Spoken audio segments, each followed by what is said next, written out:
আমার স্বামী আমাকে বিয়ে করেছে। তার বাবার মন রক্ষার্থে, কিন্তু আমাকে তার পছন্দ না। এটা আমি বিয়ের আগে জানতাম না। আমার স্বামী বাসায় একটা কাজের মেয়ে ছিল। আমার স্বামী আমার হাতের চা খেত না। সব সময় কাজের মেয়ের হাতে তৈরি করা চা খেত। আমি মনে মনে চিন্তা করলাম, আমার স্বামী কাজের মেয়ের হাতে তৈরি করা চা খেতে চাই কেন? আমিও তো ভালো করে চা বানাতে পারি। একদিন আমার স্বামী রুমে গিয়ে যা দেখলাম তা দেখে আমি জ্ঞান হারিয়ে ফেললাম। মূল বিষয়টা তাহলে বলি, আমায় একটা কাজ দেবেন। আমি সব কাজ করতে পারবো, আর আমায় বেতনও কম দিবেন। মেয়েটার মুখ দেখে মনে হয় 23 দিন পেটে কিছু যায়নি।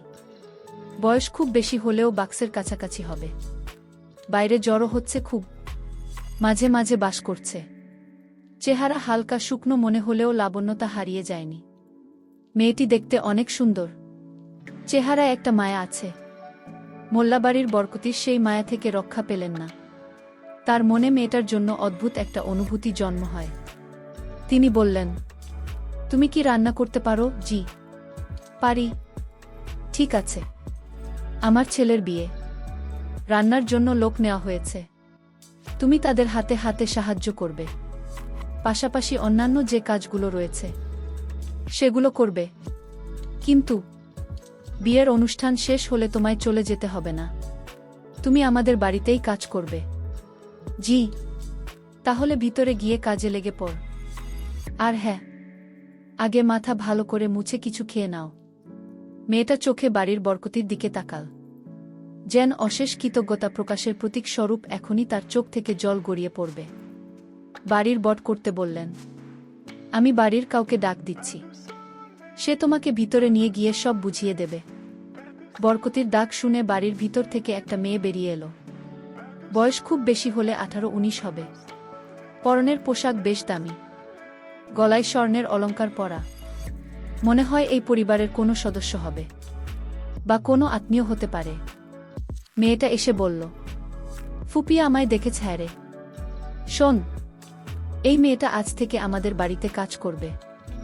ওকে ভিতরে নিয়ে গিয়ে আগে কিছু খাওয়াবি, তারপর কাজগুলো বুঝিয়ে দিই। ঠিক আছে ফুপি। মেয়েটা বাড়ির ভিতরের দিকে গেল। বাড়ির বরকতি এতক্ষণ লক্ষ্য করেননি, কিন্তু এবার তিনি লক্ষ্য করলেন মেয়েটার চেহারাটা অনেক সুন্দর। শহরের সবচেয়ে বড় বিজনেসম্যান হিসেবে যদি কারো নাম সবার আগে আসে, তাহলে নিঃসন্দেহে তিনি হলেন মোহাম্মদ কাশেম মোল্লা, আর তার স্ত্রী হলেন আফসানা বেগম। মোল্লাবাড়ির বড়কর্তা হলেন মোহাম্মদ কাশেম মোল্লা এবং ভর্তি হলেন আফসানা বেগম। শহরের মাঝখানে 3 তলা বিশিষ্ট বড় একটা বাড়ি আলো ঝলমল করছে। শান শৌকত ও আভিজাত্যের ছোঁয়া পাওয়া রাজকীয় এই বাড়িতে বিয়ের আমেজ। বাড়ির একমাত্র ছেলে সোহাগ মোল্লার বিয়ে। আত্মীয় স্বজন ও তাদের কোলাহলে মুখর পুরো মোল্লাবাড়ি। সোহাগ নিজের ঘরে পোশাক পরে রেডি হচ্ছে, বাহিরে বন্ধুদের সাথে আড্ডা আছে। সোহাগ দেখতে অনেক স্মার্ট, যে কোনো মেয়ে তাকে পছন্দ করবে। তার বয়স 25 পেরিয়েছে। 2 মাস আগেই 25তম বার ধরে চলে গেছে। স্টাইল করা মাথার চুলে তো কোনো কথাই নেই। সোহাগ তাড়াতাড়ি নিজের ঘর থেকে বেরিয়ে এলো। তাকে এইভাবে অবস্থায় দেখে বৃষ্টিই বলল, এভাবে সে যেগুজে কোথায় যাওয়া হচ্ছে? সোহাগ তাড়াহুড়োর মধ্যে উত্তর দিল, ফ্যানদের মিট করতে যাচ্ছি। মা কোথায়? বাহিরে। ওকে, বাই। বৃষ্টির সোহাগের নিজের বোন, কিন্তু সে মেয়ে হওয়ায় বাবা মায়ের কাছে খুব একটা গুরুত্ব পায়নি। বৃষ্টির বিয়ে হয়েছে 2 বছর হল। সোহাগের মা আফসানা বেগম মানে বাড়ির বরকতি বাইরে বসে আছেন। বাড়ির বাইরে বসার একটা জায়গা রয়েছে, তিনি সেখানেই রয়েছেন। সোহাগ দিয়ে তাকে পিছন থেকে জড়িয়ে ধরে বলল, মা আমি একটু ফ্যানদের মিট করতে যাচ্ছি, আর 2 দিন পর তোমার বিয়ে। আজ আবার কিসের ফ্রেন্ড? সবাই তো এখানেই রয়েছে। মা ওরা বিদেশ থেকে আসছে, ওদের মৃত্যু করতেই হবে। তাছাড়া কোম্পানির একটা ডিলও রয়েছে। বা ছেলে শুধু কোম্পানি নিয়ে থাকো। আমি কিন্তু স্পষ্ট বলে দিচ্ছি, সোহাগ বিয়ের পর অবন্তীকে সময় দিতে হবে। ওহ মা, তুমিও না? যাও, কিন্তু সাবধানে। সোহাগ গাড়ি নিয়ে বেরিয়ে গেল। আফসানা বেগম বসে থাকলেন। তিনি একাই রয়েছেন। এমনিতেই তিনি একা সময় কাটাতে বেশি পছন্দ করেন। বাড়ির কর্তা কাশেম মোল্লা এখন অফিসে রয়েছেন। জরুরি একটা মিটিং অ্যাটেন্ড করেছেন তিনি। কাশেম মোল্লা নিজের পরিবারকে ভালোবাসেন, কিন্তু তিনি বিজনেসের পিছনে অধিক সময় ব্যয় করেন। সোহাগ ও তার মতোই হয়েছে। শ্রাবণ মাস, তাই সারাদিন মেঘলা আকাশ এবং ঝিরঝিরে বৃষ্টি নিয়ে কাটে। মাঝখানে আকাশ ভেঙে ঢল নামে, সাথে বিদ্যুৎ চমকানোর কানে তালা লাগার শব্দ। সোহাগের বাড়ি ফিরতে ফিরতে রাত হয়ে গেল। রাতে খাওয়া দাওয়া করবে না, কারণ বন্ধুদের সাথে ছিল। টুকিটাকি খাওয়া দাওয়া হয়েছে, রাতে কিছু কাজ করতে হবে। তাই সে দিয়াকে বলল কেউ যেন তার ঘরে 1 কাপ কফি পাঠিয়ে দেয়। দিয়া সোহাগের মামাতো বোন, অনার্স ফার্স্ট ইয়ারে পড়ে। ঘরে ঢুকতেই সোহাগের ফোনটা বেজে উঠল। সে ফোন রিসিভ করে কানে কথা বলতে বলতে এমন সময় হঠাৎ কফি হাতে মেয়েটাকে দেখে সোহাগ চমকে ওঠে। মেয়েটা কফি কাপ হাতে সোহাগের ঘরে ঢোকে। সোহাগ মেয়েটার দিকে তাকিয়ে থমকে যায়। এই মেয়েকে তো আমি আগে কখনো দেখিনি। মেয়েটা তো খুব সুন্দর। মেয়েটার চোখ দুটি এত সুন্দর কেন? আমি এই মুখখানা দেখে আমি এক অবাক দৃষ্টিতে চেয়ে রইলাম। মাশা আল্লাহ, আল্লাহর কি অপরূপ সৃষ্টি! আমার কাছে মনে হচ্ছে পৃথিবীর সমস্ত সৌন্দর্য মেয়েটির চেহারার ভিতর দিয়ে দিয়েছে। আল্লাহ যেন নিজ হাতে তাকে তৈরি করেছেন। আমি তাকে দেখে আমার মুখ দিয়ে কোনো কথাই বের হচ্ছে না। কিন্তু এই মেয়ে কোথায় থেকে আসলো? এর আগে আমি কখনো তাকে দেখিনি। কে এই মেয়ে? ভাইজান, কফি ঠান্ডা হয়ে যাবে, দরুন কফি খান। আমি তার হাত থেকে কফিটা নিলাম এবং কফিটা খেয়ে নিলাম। অনেক স্বাদ হয়েছে কফি, তুমি তো দেখি ভালো কফি তৈরি করতে পারো। সোহাগ তার মাকে ডাক দিয়ে বললেন, মা, এই মেয়েটিকে আমি তো এর আগেই মেয়েকে দেখিনি। বাবা, এই মেয়েটি একটি অচেনা মেয়ে। তার পরিচয় সম্পর্কে আমরা কিছুই জানি না। একদিন হঠাৎ করে আমাদের বাসায় ঢুকে বলতেছে আমাকে একটা কাজ দেবেন, আমি সব কাজ করতে পারবো। মেয়েটির কথায় এবং তার অসহায় দেখে আমরা তাকে বাড়ির কাজের মেয়ে হিসেবে স্থান দিয়েছি। মা, তুমি খুব ভালো করছো এই মেয়েটিকে জায়গা দিয়ে। ঠিক আছে বাবা, তুমি এখন চলো, তোমার জন্য সবাই ওয়ার্ড করতেছে। তুমি এখনই বসে যেতে হবে। ঠিক আছে মা, আমি রেডি হচ্ছি, তোমরা ওদের বলে দাও, তারপর আমি বিয়ে করে ফেলি। একদিন কাজের মেয়েটি বলল, ভাইজান, ভাবি অনেক সুন্দর, আপনি যেমন ভাবেও তেমন আপনাদের দুজনকে খুব সুন্দর মানিয়েছে। কি বলছো তুমি? তুমি কি জানো এই বিয়েতে আমি রাজি ছিলাম না, শুধু আমার বাবার কথায় আমি রাজি হয়েছি। বাবার খুব ইচ্ছে ছিল তাকে বুক করে আনার, বাবার দিকে তাকিয়ে আমি বিয়ে করেছি। আচ্ছা, তোমাকে একটা কথা বলি, তোমার বাসা কোথায়? তোমার মা বাবা ভাই বোন তারা কোথায়? ভাইজান, আমি কিছুই জানি না। আমার ছোটবেলা থেকে বড় হয়েছি একটা অনাথ আশ্রমে। আমার জন্মের পর আমার মা বাবা কাউকে দেখিনি। আমার মা বাবা কোথায় থাকে, বেঁচে আছে কি না মরে গেছে, তা আমি কিছুই জানি না। মেয়েটি এই কথা বলার সাথে সাথেই হালিমা করে কান্না শুরু করে দিয়েছে। আমি বললাম, তুমি কাঁদছো কেন? মেয়েটির কান্না আমি কিছুতেই তা মানতে পারছি না। মেয়েটিকে বললাম, তুমি কেঁদো না, তুমি এই বাড়িতে থাকবে।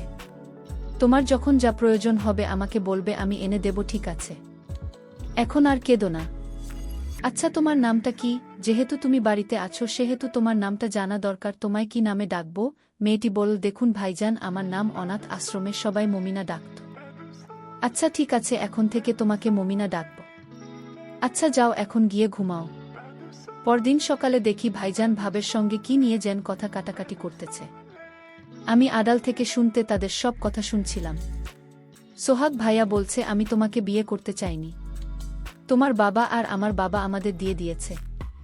তুমি এসব কি বলছো? তার মানে তুমি আমায় পছন্দ করে বিয়ে করনি? না, আমি তোমাকে পছন্দ করে বিয়ে করিনি। আমার বাবার কারণে আমি তোমাকে বিয়ে করেছি। তাহলে তুমি আমায় বিয়ে করলে কেন? এখন আমার কি হবে? তোমার কি হবে তা আমি কিছুই জানি না। আমি ঘুমাতে গেলাম। এই বলে সোহাগ ভাইয়া তার রুমে ঘুমাতে গেল। আর ভাবি তার রুমে একা একা বসে কান্না করছে। আমি ভাবিকে জিজ্ঞেস করলাম, ভাবি তুমি কাঁদছো কেন? আর বলিস না তো, সোহাগ ভাই নাকি আমায় পছন্দ করে বিয়ে করেনি, বিয়ে করেছে তার বাবার জবরদস্তিতে। এখন আমি এই বাড়িতে থেকে কি করব, যেখানে আমার স্বামীর মর্যাদা পাব না?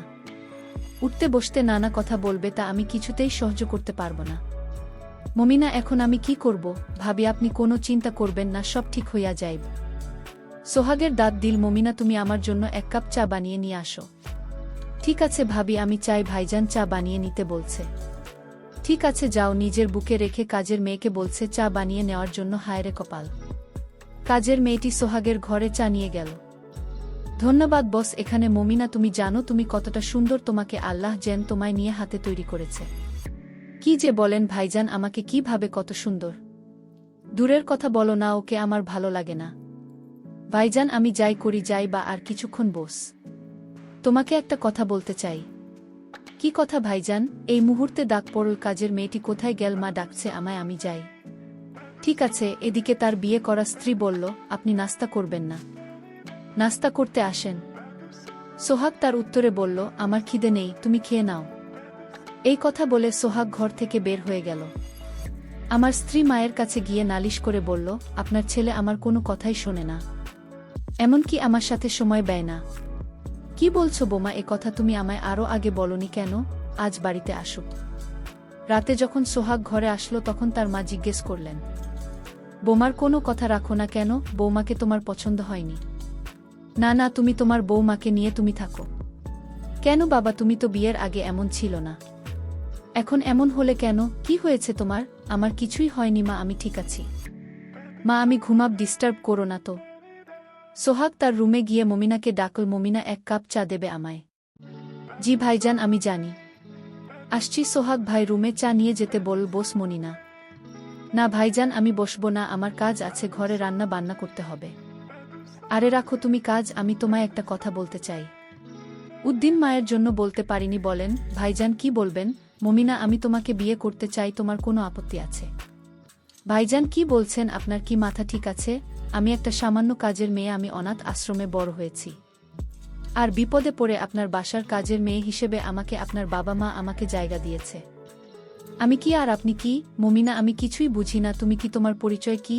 আমার কিছুই জানার দরকার নেই। আমি তোমাকে বিয়ে করে আমার ঘরের আজ রানী করে রাখব। আমাদের এই সকল কথা ভাবি মানে শোভনের স্ত্রী আড়াল থেকে শুনে কান্না করতে শুরু করে দিল। কান্না করতে করতে তার রুমে গেল, বিছানায় শুয়ে শুয়ে কান্না করতে লাগল। এমতাবস্থায় সোহাগের মা বৌমাকে কান্না করতে দেখে জিজ্ঞেস করল, কি হয়েছে বৌমা, তুমি এভাবে কাঁদছ কেন? এভাবে কেন কাঁদছি? আমার সাথে আসুন, দেখুন নিজে চোখে, কাজের মেয়ের সাথে আপনার ছেলে রোম্যান্টিক গল্প করছে, তাকে সে বিয়ে করতে চায়। আমি তাদের সব কথা শুনেছি। সোহাগের মা রাগান্বিত হয়ে ডাক দিল, এই মেয়ে কাজের মেয়ে, আমি তোকে আমার বাড়িতে জায়গা দিয়ে কি ভুল করেছি? তুই আমার ছেলের সাথে গল্প করার জন্য এখানে এনেছি, আমার ছেলেকে বিয়ে করার স্বপ্ন দেখছিস? না না, আমি আপনার ছেলেকে বিয়ে করতে চাইনি, আপনার ছেলে আমাকে বিয়ে করতে চায়। এই কথা বলতে সোহাগের মা আমাকে একটা থাপ্পড় মেরে বলে বের হয় আমার বাড়ি থেকে। সোহাগ তখন বলল, মা, মমিনা এই বাড়িতেই থাকবে। মমিনাকে আমি ভালোবাসি মা, আমি তাকে বিয়ে করে এই বাড়িতে রাখতে চাই, আমি তা কিছুতেই হতে দেব না। আমি বেঁচে থাকতে মা চোখ, তুই আমাকে মা বলে ডাকবে না। মায়ের কথা শুনে সোহাগ স্তব্ধ হয়ে গেল। ঠিক আছে মা, আমি বাড়িতে থাকব না। মমিনা বল, ভাইজান, আমার জন্য আপনি বাড়িতে থাকবেন না কেন? আপনি থাকেন, আমি বাড়ি থেকে চলে যাচ্ছি। না আমি না, তুমি থাকো। এই বলে সোহাগ চলে গেল। এদিন সোহাগ রাতে বাড়িতে ফেরেনি। মা তার বোমার রুমে গিয়ে বলল, সোহাগ আসছে না মা? সোহাগ তো এখনো ফেরেনি। মমিনাকে ডাক দিয়ে বলল, সোহাগ কোথায়? আমি তো জানি না মা। পরের দিন সকালে লোকে বলাবলি করতে লাগল, এটাকে মাটিতে পড়ে রইল। কাছে গিয়ে দেখে, হায় হায়, তাতে মোল্লার ছেলে সোহাগ। ও এভাবে মাটিতে পড়ে রইল কেন? কাছে গিয়ে দেখেন সোহাগ দুনিয়াতে নেই, মহিলা পড়ে রয়েছে, আর তার হাতের মুঠোতে একটা চিঠি দেখতে পেল। লোকজন সোহাগকে নিয়ে বাড়ির সামনে রাখল। সোহাগের মা কোথায়? আপনি, আপনার ছেলে ময়রা গেছে। সোহাগের মা দূরে এসে সোহাগের মুখটা দেখে মা জ্ঞান হারিয়ে ফেল। একটা লোক বলল, উনার স্ত্রী কোথায়? ওনাকে ডাক দেন তো। সোহাগের স্ত্রী কান্না করতে করতে আসলো। লোকটি তার হাতে চিঠি দিয়ে বলল, মৃত অবস্থায় তার হাতে আমরা এই চিঠি পেলাম। চিঠিটা খুলে দেখো, চিঠিতে লেখা, মা, আমাকে ক্ষমা করে দিও, আমি তোমাকে কষ্ট দিতে চাইনি। আর আমি যেদিন কাজের মেয়েটিকে দেখেছিলাম সেদিন থেকেই ভেবেছিলাম তাকে আমার করে নেব, কিন্তু তা আমার কপালে নেই। মা, তোমার কাছে একটা অনুরোধ, মমিনাকে একটা ভালো ছেলে দেখে বিয়ে দিয়ে দিল, তাহলে আমার আত্মা শান্তি পাবে। মায়ের জ্ঞান ফিরতেই তার স্ত্রী মায়ের হাতে চিঠিটা ধরিয়ে দিল। মা চিঠিটা পড়ে কান্না করতে করতে বলল, বাবা, তুই আমার উপর অভিমান করে চলে গেলে। প্রিয় দর্শক বন্ধুরা, তোমাদের সকলের উদ্দেশ্য করে বলতে চাই, তোমরা সোহাগের মতো এমন কাজ করবে না। ভালোবাসার জন্য এভাবে নিজেকে শেষ করতে নেই, তাহলে আখেরাত এবং দুনিয়া দুটোই হারাবে।